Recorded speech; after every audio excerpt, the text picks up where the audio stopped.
Hello guys, Andrew here. Welcome back to Drew Tutorial. And in this video, I'm going to show you how to change the background images of your campaign designs in Pomelli. So let's say Pomelli has come up with some suggestions for you and you like them, but you like to change, for example, a background image or whatever it is. So you want to find that design really and click on it. Once you click on that, you will have the option to change the background image or whatever it is that is shown there.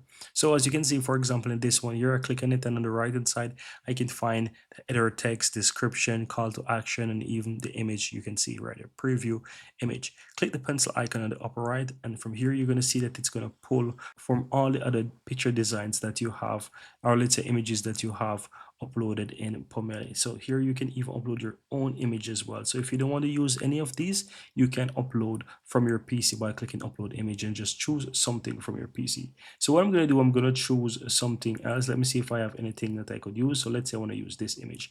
I click on it, I click and open. It's going to upload the image right into Pomelli. And so once it is selected, you can go ahead and click and apply. And once you click and apply, it's going to replace the background image of the current campaign design that you have. Now, as you can see, you need to wait a few, let's say, minutes. It may take 2 minutes, but in my experience, it takes less. And so as you can see right away, it is changed right there from the preview. But in a few seconds, you will see right here that the design update as well, right? With all your text and all of those good stuff. But that's pretty much it, guys. That's how you can easily go ahead and update the background image or change the background image for your campaign designs in Pomelli.